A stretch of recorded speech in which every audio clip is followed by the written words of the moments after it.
Y'all planning for this?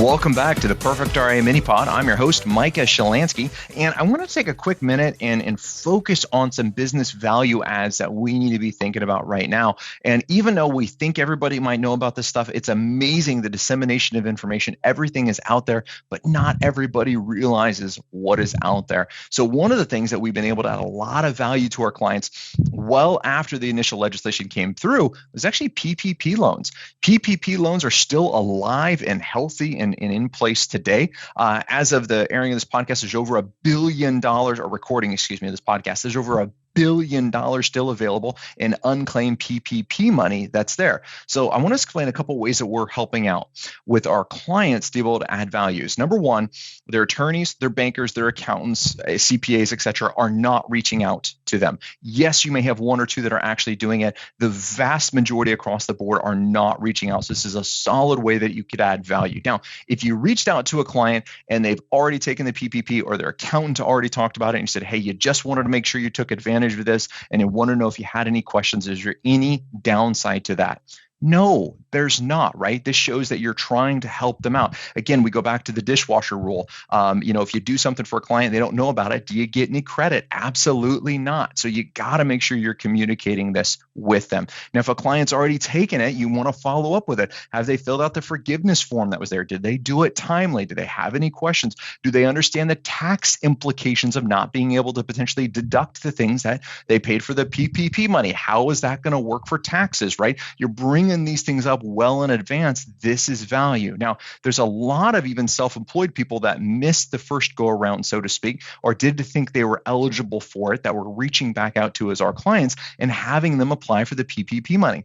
We have one client that's probably going to shut down business just based on retirement this next year or two, so didn't think they were eligible for the PPP. Well, that's not the requirements. So we were able to go out, we were able to help them get set up even recently, and they were just amazed that the bankers hadn't mentioned this, their CPAs hadn't mentioned this, anything like this, and this is a multi-million-dollar firm that's going to be there. So we're talking to them about the PPP. With our clients, we're also reaching out and asking them to communicate with us, what is the date that they receive the PPP money? And then guess what? 9 weeks later, we're putting a tickler on our CRM that says, hey, reach out to Bob and Sue and have they filed their forgiveness forms, right? It's 10 weeks. After you get the money, we got about 10 weeks before you need to file that forgiveness. So we put it about 9 weeks out. We make sure the client knows that says, look, it's your responsibility to fill this form. We're going to try to remind you, is that going to be okay? Then they're like, absolutely. They understand it's their responsibility, but we're getting credit for reminding them.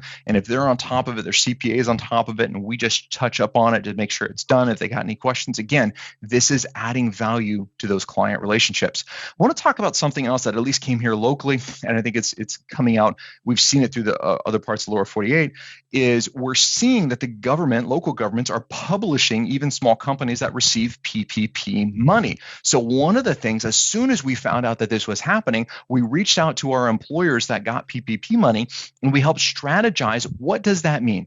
Now their name is released that receives this money. How do they answer questions, especially if they have a retail type business, right? If they have a B2B business, businesses are going to be more understanding of who received it, which is fine. But if you have a retail type business, a B2C play, how are your customers going to perceive that you received the PPP? So how do you communicate it to the team members? How do you communicate it to the frontline staff when they receive a phone call? What are they going to say about it? So these are things we strategize with our team about. We strategize with our business owners about to make sure they understood this concept. Again, this is being proactive. Now, if they never get a call about it, we're still getting some good credit because we were prepared for those events taking place. And it's not just about us getting credit for, right? It's about delivering value to clients. And this is such a great way we can do that. We can help solidify that relationship and be worth the money that they pay us because we're looking out for these things. So Like on our major pods